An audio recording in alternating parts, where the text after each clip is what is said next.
Oi, tudo bem com você? Bem-vindo ao episódio 9 da temporada de Bem Comigo. Estou aqui ao lado da doutora Hebe de Moura, psiquiatra. Tudo bem, doutora? Tudo bem, querida? E eu estou ao lado da jornalista Adriana de Castro. Sempre um prazer estar aqui com você, falando sobre autoestima nessa nova temporada. E nesse episódio eu queria te perguntar, doutora Hebe, o que a falta de autoestima faz para uma pessoa?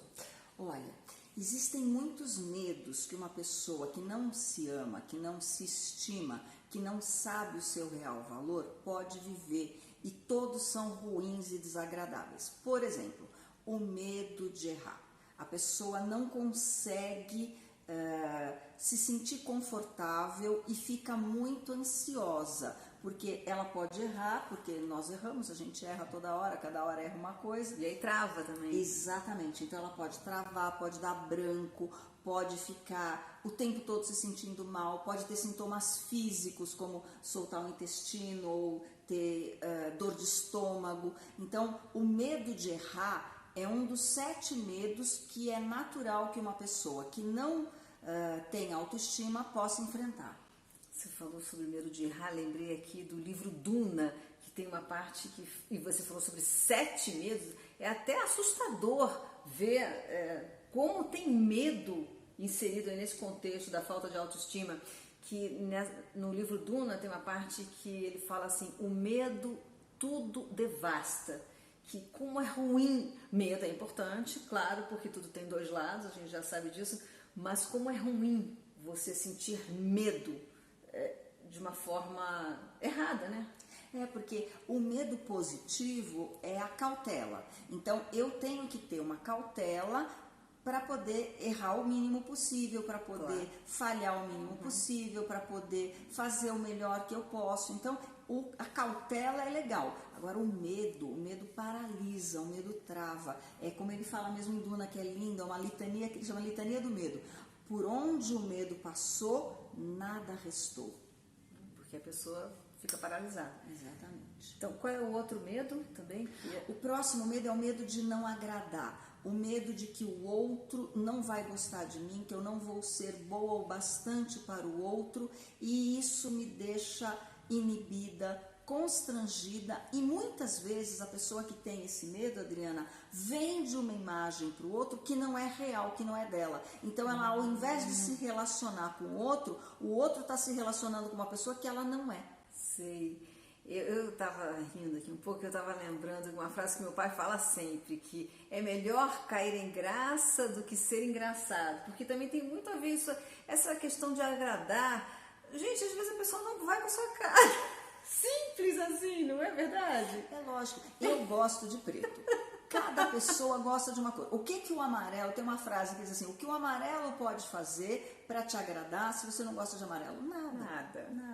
E por outro lado, o que o preto precisa fazer para você gostar dele se você gosta de preto? Eu adoro a cor preta, me sinto bem com ela. Então assim, não tem nada, não precisa fazer nada para eu me agradar dele. Eu já vou agradar-me dele porque eu já gosto. Então às vezes você agrada quem já ia agradar e desagrada quem já ia desagradar. Agora, se você se torna quem o outro quer, bem complicado, sem você ser, para agradar o outro, você está sendo desleal consigo mesmo, desonesto consigo mesmo e com o outro, né? Muito complicado. Qual é o outro medo, o terceiro? O terceiro medo é o medo de não saber. Aí, já pensou eu que sou palestrante? Ai, eu não posso fazer. E se alguém me perguntar alguma coisa, eu não souber, o que eu faço? Eu digo, não sei. Mas olha, adorei sua pergunta e vou procurar saber e te falo na próxima, ou te mando por e-mail. É legal você saber que não é possível saber tudo. É interessante porque quanto mais uma pessoa sabe, mais ela sabe quanto tem para saber que ela não chegou ainda.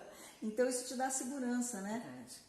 E eu também estou pensando aqui que quando você tem autoestima e você não sabe alguma coisa, você fala, olha, isso eu não sei, mas vou procurar saber. Porque também quando a pessoa tem autoestima, ela quer ajudar o outro. É uma questão também de não estar centrada em si. Adorei próprio. Que você percebeu, exatamente. Você reparou que quando eu estou preocupada em eu fazer bonito, eu estou preocupada comigo? Agora, se eu estou preocupada em servir, em ajudar o outro. Se eu não sei, eu falo, nossa, que interessante, ele fez uma pergunta que eu não conhecia. Você me deu uma oportunidade de pesquisar uma coisa que eu não tinha pensado. Então isso é pensar no outro, é o foco em servir e não o foco em aparecer. Bem legal. Quarto medo. Quarto medo é o medo de ser ridicularizado. O medo do outro me tornar uma coisa ridícula ou me desvalorizar o suficiente, me desqualificar, tirar a minha consciência do meu valor. Uhum. E isso é bem complicado hoje, por exemplo, para lidar com bullying, né? Meio que está na moda isso, ficar debochando dos outros, e é um medo que, vou te falar, até é bem real, não é? Exatamente. E você vê que assim, o quanto é complicado essa onda dos haters, né? Porque o hater é um funcionário não pago que está trabalhando no seu aprimoramento. Se você pensa que o hater é uma pessoa que você não paga, mas ela trabalha para você, para te aprimorar, para te colocar a par, para atentar você para coisas que você pode melhorar, o hater fica menos assustador. É verdade. Quando você tem então essa visão, quando vem um hater e aí você consegue separar o joio do trigo, tipo a crítica, porque às vezes a pessoa fala, isso aí tá horrível, e você parar e pensar, olha, realmente ele tem razão. Vou mudar isso aqui, não é? Mas só uma pessoa com autoestima é capaz de perceber isso. Exatamente. Então, a gente misturou dois medos, na verdade, que é o medo da crítica, que a gente está falando agora, que a gente caiu nele, porque você vê que é parecido, né? E o medo de ser ridicularizado. A diferença, quando o hater te odeia, ele tende a te criticar, mas às vezes ele também te ridiculariza. Então são dois medos, medo de ser criticado e medo de ser ridicularizado. Vamos voltar no de ser ridicularizado. Por que eu posso, com autoestima, lidar melhor com esse medo? Porque quando uma pessoa tenta me ridicularizar, o que ela está fazendo é eu acho que é meio que desculpa dizer, mas acho que é meio que um golpe baixo, porque ela está tentando roubar a consciência do seu valor para você se sentir um ninguém, um nada, alguma coisa ridícula. Então, quando a pessoa tem autoestima e sente que o outro está fazendo isso, ela identifica essa manobra, percebe o que está acontecendo e olha para o outro com a clareza do que ele está fazendo. Quem faz muito isso é o Jordan Peterson. O Jordan Peterson não perde debate, é fantástico de assistir ele debatendo. Ele tem um autocontrole também. Nossa, e ele é uma pessoa, eu nem acho que ele tem tanta autoestima, eu adoraria trabalhar com ele, essa autoestima dele, porque ele poderia melhorar muito se ele tivesse mais autoestima. Mas ele tem uma clareza no debate, e uma das coisas que ele ensina para a pessoa que quer debater como ele é: não permita que alguém coloque palavras na sua boca que você não teria dito ou que você não concorde. Porque a pessoa diz assim, então você acha isso, isso é ridículo. Opa, você acha que eu penso dessa maneira? Talvez você não tenha compreendido bem. Então você percebe como você tendo autoestima, quando a pessoa tenta roubar o seu valor, como você sabe o seu valor, você estima quanto você vale, isso te dá aquela sensação de segurança. Boa, aliás, você falou do Jordan Peterson, o livro dele é excelente, né? 12 regras para a vida, já fica aqui a indicação. Uma das regras que eu gosto muito, inclusive, que vale a pena mencionar é, eu vou falar do meu jeito, não do jeito perfeito do livro. Não permita que seu filho faça alguma coisa que leve você a ficar com raiva dele ou a odiá-lo, entre aspas. Olha como isso é importante, porque se o seu filho... A lâmpada caiu de novo. Claro, já virou tem que cair, né? Nós escapamos 2 episódios. Já virou um ritual, alguma coisa assim, né? Então vamos lá. Quando você permite na educação do seu filho que ele torne a sua vida um inferno, que ele seja uma pessoa infernal, como é que a gente chama? Uma pessoa que fica te infernizando. Quando você permite isso, você vai ficar com raiva dele, é natural que fique. Se você, mãe, está com raiva, imagine um estranho. Então, o Jordan Peterson discorre sobre essa regra de uma forma muito legal. E aí, olha como é que uma pessoa vai ter autoestima se ela é sempre odiada por todos. Porque a autoestima, ela se assenta em 3 três bases. A primeira é quanto eu aprecio, tenho consciência do meu valor. A segunda é quanto o outro me apoia, gosta de mim. E a terceira é o meu valor transcendente de quem me criou. Mas a gente vai falar melhor sobre isso em outro episódio. De todo jeito, se a pessoa o tempo todo recebe ódio dos outros, isso não tem como não afetar a autoestima. Então é muito importante essa regra do livro As 12 Regras da Vida. É uma das que eu mais gosto no livro. O sexto medo é o medo de perder o amor de alguém. Que é assim, você fala alguma coisa, em vez da outra pessoa não aprovar o que você falou ou discordar do que você falou, ela cancela você. Você não serve para nada porque falou aquilo. Isso está muito comum hoje em dia, esse medo, principalmente em grupos de família, em grupos de amigos, quando uma pessoa fala uma coisa e ela é cancelada, ela é ignorada, ela é destruída e a pessoa perde o afeto daquele amigo, daquele parente que a vida inteira esteve próximo a ela e de repente, por causa de uma opinião ou por causa de uma coisa falada, às vezes que nem é o que a pessoa pensa, fala sem pensar numa hora e nem é uma coisa que ela concorde se ela for analisar bem, e ela perde a pessoa. Então esse medo, a única coisa que pode vencer esse medo é você saber que a pessoa que faz isso, se ela faz isso por causa de uma opinião, provavelmente ela já não gostava muito de você, porque quem gosta, aceita. E se você perdeu o amor de uma pessoa porque ela te cancelou, provavelmente ela não gostava tanto de você. Ela está mais preocupada em se posicionar, em que os outros concordem com ela, do que entrar em uma negociação, em um entendimento com o outro. Então a autoestima protege desse medo na medida em que você sabe quem te estima, que bom. Quem não te estima, como você tem a sua aceitação, a aceitação das pessoas que te estimam e de Deus, aquela pessoa que você falou alguma coisa e perdeu o amor dela, provavelmente é aquela coisa, né?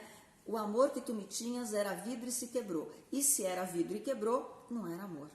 E agora o último medo que está faltando é o medo de se expor, é isso? Exatamente. O medo de se expor é aquele medo que a pessoa tem que se ela for falar alguma coisa, o outro pode não gostar, não concordar, não entender. Então, o medo de se expor, quando a pessoa tem autoestima, mesmo que ela exponha alguma coisa, que não seja compreendida, que não haja concordância, ou que não haja admiração por ela, ela vai dizer, olha, é o que eu tinha para expor.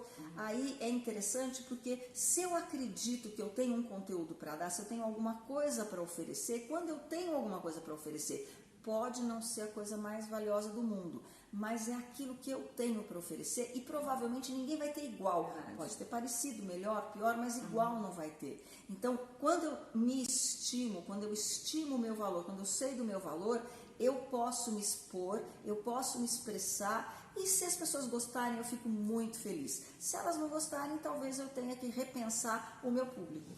É verdade, às vezes você está falando para a pessoa errada, para o público que não é o seu. Exatamente. E o que a gente percebe quando fala cada vez mais sobre autoestima é que se a gente não tem autoestima, a gente não cumpre o que a gente veio fazer, afinal de contas, aqui nessa terra, minha gente. Porque se nós temos... O que a gente veio fazer aqui nesse planeta? A gente está aqui para quê? Se a gente tem medo de tudo isso, de se expor, de dar a nossa opinião, de falar como é que a gente pensa, então é como se a gente não vivesse. Lembra que a Lucilena fala da palavra que você tem que dizer? Isso. Aquela palavra que é a sua missão. Você tem que trazer aquela mensagem que é a sua missão. Se você não tem coragem de se expor, é como diz na Bíblia, é como se você pegasse a lâmpada e colocasse embaixo da cama. E aí você não vai mostrar essa luz que você trouxe para as pessoas que estão esperando por essa luz. Porque se você tem uma missão e você não cumpre essa missão, vai ficar um buraco ali, né? Alguém vai ter que suprir isso de alguma forma o melhor possível, mas nunca é igual. Então vamos mostrar essa luz com respeito também pelo outro. Aliás, quem tem autoestima tem respeito pelo outro. Porque como eu me respeito, a minha referência... Normalmente, qualquer pessoa usa de referência a si mesma. Eu sou a minha referência. Então, se a minha referência é eu me respeitar, fica mais fácil eu usar essa referência para saber como tratar o outro com respeito. respeito, tolerância, tudo isso tem a ver com autoestima. E que tal no próximo episódio a gente falar sobre como a autoestima pode influenciar na saúde mental da pessoa? Eu acho uma ótima ideia, porque tem 3 sintomas, digamos assim, ou doenças, dependendo de quem lida com a coisa, que são principais, que são a procrastinação, o perfeccionismo e a timidez. A gente podia se aprofundar um pouquinho em cada um desses. Nos próximos 3 episódios a gente fala um em cada um. O que você acha? Acho ótimo. Combinado. Então tá bom. Combinado com você também? A gente espera você no próximo episódio e lembra de curtir, dar o seu like, fazer seu comentário, se inscrever, ativa o sininho. Ativar o sininho. A sua interação, o seu contato com a gente é muito importante. A gente agradece a todos que já postaram comentários e ficamos aguardando o seu. Muito obrigada. Obrigada, até a próxima. Até. Tchau. Tchau.